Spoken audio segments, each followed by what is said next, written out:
As far as Justin Thomas, he had one of the shots of the weekend, an ace on the 13th hole, and he had the 54-hole lead going into Sunday.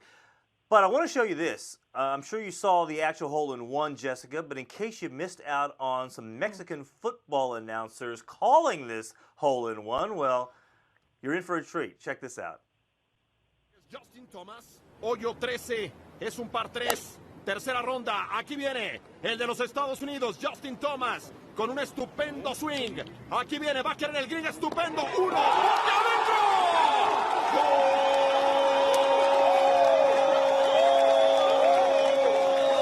¡Y one! ¡Otro en uno! ¡Es fabuloso! ¡Increíble! El Mexico Championship se rinde ante Justin Thomas. Well, you don't need to know Spanish to understand and that. Laughing about that. I know. I mean, it's so much fun, and overall, it just seemed like, I know this course was not expected to host this tournament. It was moved to Mexico from Trump National in Florida. Wow, yeah. I thought they did a really great job through and through there. What was your reaction to how this course and the officials surrounding this tournament hosted this event? I think it was fantastic. By all accounts, it was wonderful. The media that was on site had great reports. Alan Shipnuck, one of our guys, has said that Mexico City is one of his favorite cities in the whole world, which is certainly high praise coming from Alan because he's been just about everywhere.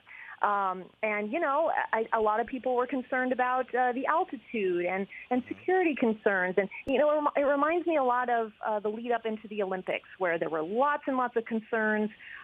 People just weren't sure if they should go, how it was going to play out. And then, lo and behold, the event occurs, and it's wonderful. That was certainly the case in Mexico last week.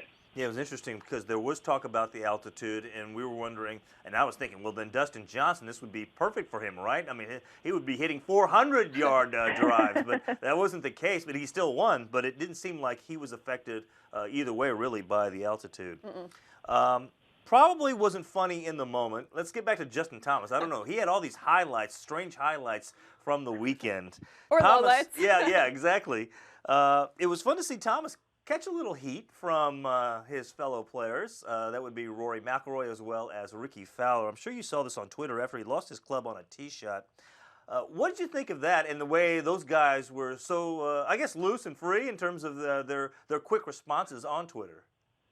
This is what I love about this generation of players right now is how much they communicate with each other on social media so that we can all see, which is great, because this is the type of story that you hear about from guys that are now on the Champions Tour. You know, you might hear about it in an interview where they're reminiscing about, all the, poking they used to do to each other and the way they used to needle each other in the locker room. But those were all old stories. Now we're seeing it play out in real time. And not only that, but these guys are all some of the best players in the world. So it's really fascinating from a fan perspective. So love to see that. Obviously, they're all really good friends. They're close to the same age. I have to say, though, my personal favorite response was Smiley Kaufman. I think he responded to both Rory and Justin with, "I can't even." It's pretty much how I felt watching that. That was really fun. Yeah, it must be fantastic to be able to follow these guys and watch them jog back and forth, because usually in golf, these guys keep to themselves and definitely not attack each other or have a playful interaction on social media. So to put it out there in public is pretty interesting. Well, to that point, you know what, Alexa, remember we saw, and Jessica, it's interesting. Yeah, they can poke fun at each other. They're like brothers. Yeah. At the same time, if an outsider comes in and attacks one of them, we saw with Johnny Miller had made his comments about Ricky Fowler and how everybody else went after Johnny Miller. Yeah. I mean, it's kind of interesting how the dynamic has developed there as far as what they can say inside their circle, but you can't just come in from the outside and take your pot shots. Yeah, you better be careful. Yeah, those guys can basically do no wrong, right? From a fan perspective, it's all, Ricky and Rory and Justin Thomas included, those guys can do no wrong.